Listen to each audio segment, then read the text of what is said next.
Bismillahirrahmanirrahim. Assalamualaikum warahmatullahi wabarakatuh. Waalaikumsalam warahmatullahi wabarakatuh. Kami dari kelompok 1 akan membawakan diskusi dari jurnal yang berjudul Edukasi Jurnal Pendidikan dan Perguruan, Konsep Manusia dalam Al-Quran dan Implikasinya terhadap Konstruksi Pendidikan Islam. Bismillahirrahmanirrahim. Al-Quran sebagai pedoman dan petunjuk bagi manusia. Ia adalah kitab manusia, karena Al-Quran seluruhnya berbicara untuk manusia atau berbicara tentang manusia. Bahkan manusia adalah makhluk pertama yang telah disebut 2 kali dalam rangkaian wahyu pertama, yaitu dalam surah Al-Alaq ayat 2 dan 5. Dengan demikian, dapat dikatakan bahwa pembicaraan tentang manusia dalam Al-Quran merupakan tema yang sangat esensial dan menempati posisi utama dalam pembahasan Al-Quran. Pembahasan tentang manusia dalam Al-Quran tersebut secara umum berkaitan dengan hakikat penciptaan, tahapan-tahapan dalam proses penciptaan, potensi kedudukan, fungsi, dan serta pola kehidupan tentang segi-segi positif maupun segi-segi negatif yang dimiliki manusia.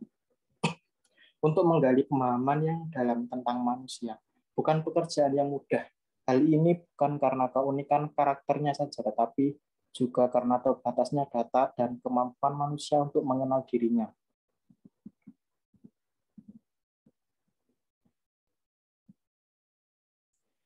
Manusia menjadi tema sentral dalam Al-Quran. Ia adalah makhluk pertama yang disebut 2 kali dalam rangkaian wahyu pertama. Pengungkapan manusia dalam Al-Quran digunakan dengan istilah yang berbeda-beda. Paling tidak ada 4 istilah, yakni insan, anas, bashar, dan bani Adam. Hasil pengkajian terhadap istilah tersebut menunjukkan bahwa keempat macam term tersebut bukan hanya sekedar penamaan, melainkan merupakan asas bagi kehidupan manusia. Dari penelitian ini dihasilkan bahwa penggunaan kata insan selalu mengarah kepada aspek pengembangan intelektual, sedangkan penggunaan kata anas lebih menitikberatkan kepada pengembangan spiritual dan sosial. Selanjutnya, kata bashar dalam Al-Quran lebih mengacu pada pengembangan jasmani, adapun penggunaan kata bani Adam selalu mengacu pada konteks persamaan derajat manusia dan konteks tauhidiyah. Jadi, kita akan membahas 4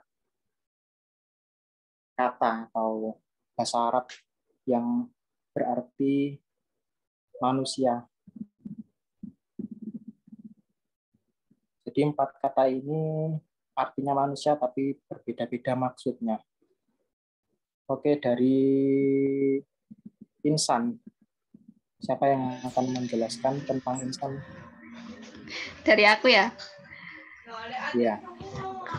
Kata insan dinyatakan dalam Al-Quran sebanyak 73 kali dan tersebar dalam 43 surat. Ibnu Mansur menyamakan kata insan, ins, unas, dan anas, semuanya bersumber dari kata anas, yang memiliki 3 makna. Pertama bermakna jinak, lawan kata liar, khilaf al-wahsyah. Kedua bermakna melihat, dan ketiga bermakna mengetahui. Ibnu Mansur, kata insan selain bermakna melihat, lihat, dan mengetahui juga bisa bermakna minta izin. Kata anasa yang berarti melihat dapat ditemukan dalam surat Al-Qasas, At-Toha, dan An-Naml. Selain itu ada juga yang berpendapat bahwa kata tersebut dapat bermakna lemah lembut dan lupa. Mengenai kata insan yang dikaitkan dengan makna lupa, Ibnu Faris dalam Mu'jam Maqayis Al-Lughah mengungkapkan bahwa kata insan berasal dari kata nasya yang mempunyai 2 arti. Pertama, melalaikan sesuatu, lupa, dan kedua, meninggalkan sesuatu. Istilah anasi adalah bentuk jamak dari insi, juga bisa dikatakan sebagai jamak dari insan. Kata ini disebut insan dengan wasifilan yang aslinya adalah insian, kemudian huruf ya dan jihad. Maksud lupa di sini dipahami karena manusia telah berjanji kepada Allah, kemudian ia lupa. Dari kata Anas.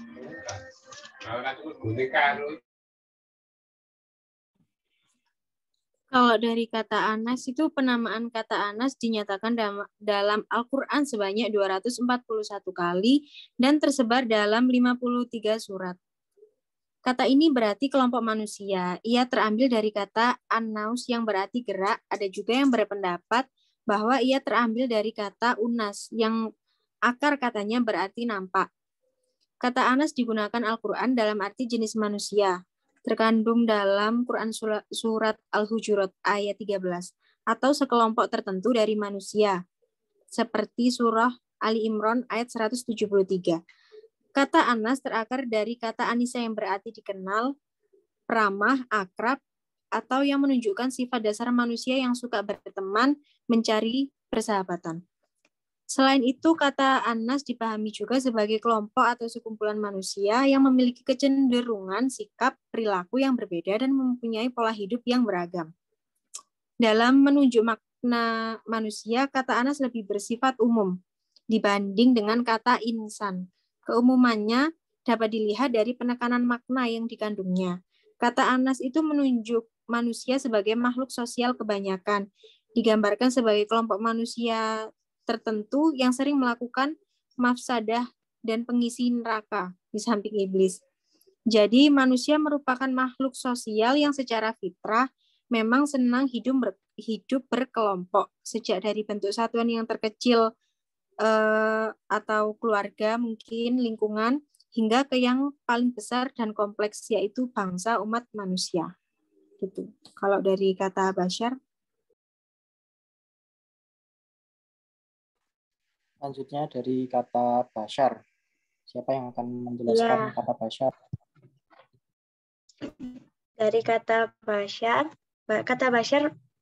terambil dari akar kata yang pada mulanya berarti penampakan sesuatu dengan baik dan indah. Basyar berarti biasa, manusia sekedar ada. Dalam bahasa Arab, manusia yang diistilahkan dengan kata ini berarti manusia biasa, tidak memiliki kesaktian apapun. Ia cenderung diam dan menerima apa adanya, kehadirannya tidak membawa angin perubahan apapun. Kata Nabi, ia bukan tipe ideal, sebab tidak mampu membawa manfaat bagi orang lain. Wujuduhu ka'adamihi. Keberadaannya tidak berefek. Dalam Al-Quran, kata ini digunakan untuk menceritakan sesuatu yang datar dan biasa-biasa saja. Kul inama ana basyarun. Ungkapan ini menyiratkan bahwa Nabi adalah manusia biasa. Bedanya hanya ia diberikan wahyu. Kata ini lebih merujuk pada manusia biasa yang diliputi unsur-unsur hewani, semisal kenyang, lapar, kantuk, dan lain sebagainya. Manusia dalam pengertian ini disebutkan di dalam Al-Quran sebanyak 35 kali dalam berbagai surat. Di antaranya terdapat dalam surat Al-Anbiya ayat 2-3, Al-Kahfi 110 ayat, Ibrahim, Hud, Al-Mu'minun, Asyur-Ara, Yasin, Al-Isra, dan ada beberapa lainnya. Itu aja dari saya. Bisa dilanjut yang selanjutnya. Terima kasih. Kata Adam. Adapun penamaan lain menunjukkan pada pengertian manusia, yaitu Bani Adam atau Zuriyat Adam. Istilah Bani Adam dapat ditemukan pada 7 tempat dalam Al-Quran. Al-Quran mengemukakan bahwa manusia pertama diciptakan adalah Adam, sedangkan keturunannya disebut dengan Bani Adam. Dalam penjelasan Ar-Raghib Al-Ahami, Bani berarti keturunan yang dilahirkan. Dalam konteks ayat-ayat yang mengandung konsep Bani Adam, manusia diingatkan Allah agar tidak tergoda oleh setan, pencegahan dari makan minum yang berlebih-lebihan, dan tata cara berpakaian yang pantas saat melaksanakan ibadah, ketakwaan, kesaksian manusia terhadap Tuhannya, kemuliaan dari makhluk lain, dan terakhir peringatan agar manusia tidak terpedaya hingga menyembah setan.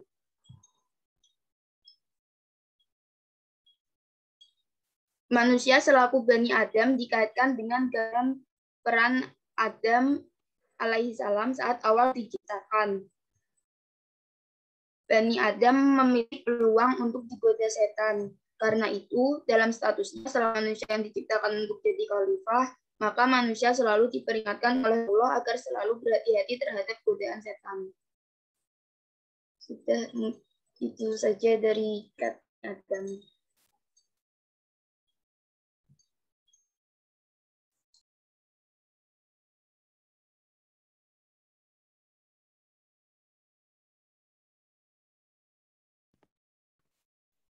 Mungkin ada yang mau ditanyakan?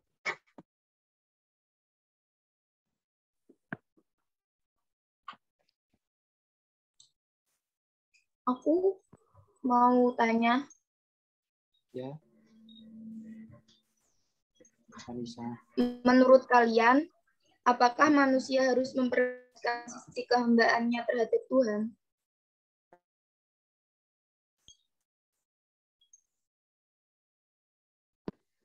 Tentang kehambaan ya? Ya, tentang kehambaan.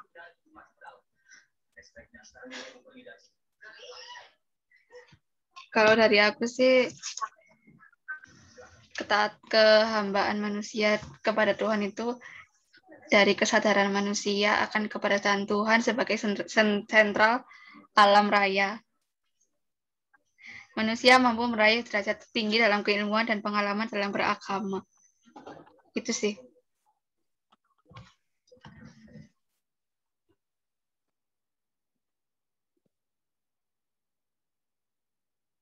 Oke. Saya mau nambahin. Mau nambahin kehambaan manusia kepada Tuhan ya?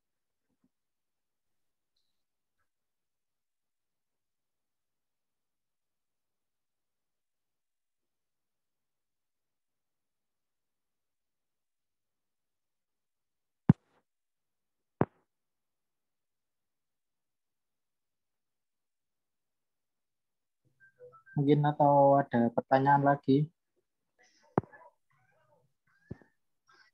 Aku tanya boleh nggak? Oke. Boleh.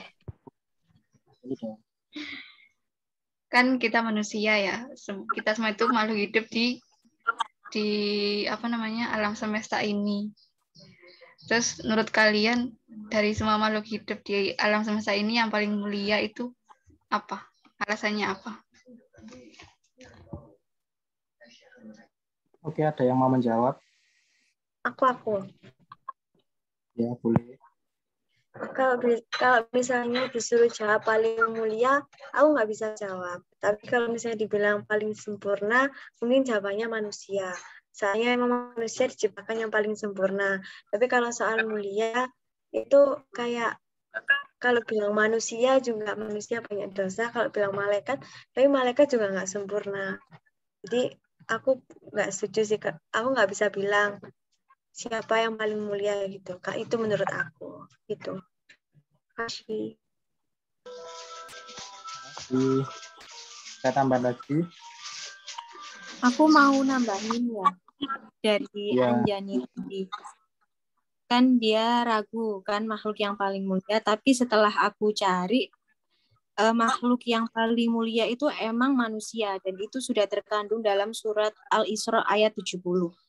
Yang artinya, dan sungguh kami telah memuliakan anak cucu Adam, dan kami angkut mereka di darat dan di laut, dan kami beri mereka rezeki dari yang baik-baik, dan kami lebihkan mereka di atas banyak makhluk yang kami ciptakan dengan kelebihan yang sempurna.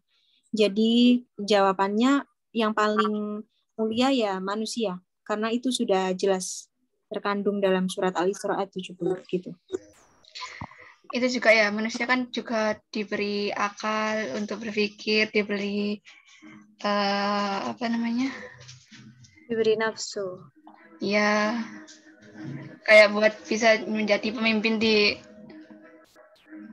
alam semesta, di dunia. Itu nggak sih? Ya. Saya setuju Ya, kalau jadi manusia kan menjadi- diciptakan imbang gitu.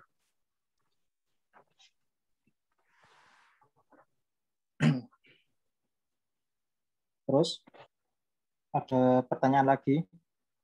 Jadi masalah ini sudah fix ya, berarti kita semua sudah setuju dengan pendapat dari jawabannya Anjani sama Aulia.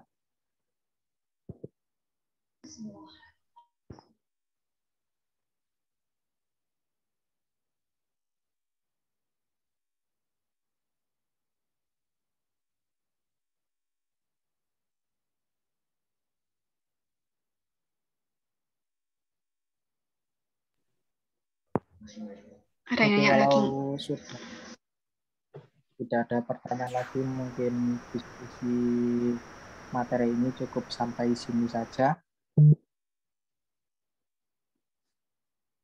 Semoga apa yang kita diskusikan pada malam ini bisa bermanfaat untuk kedepannya.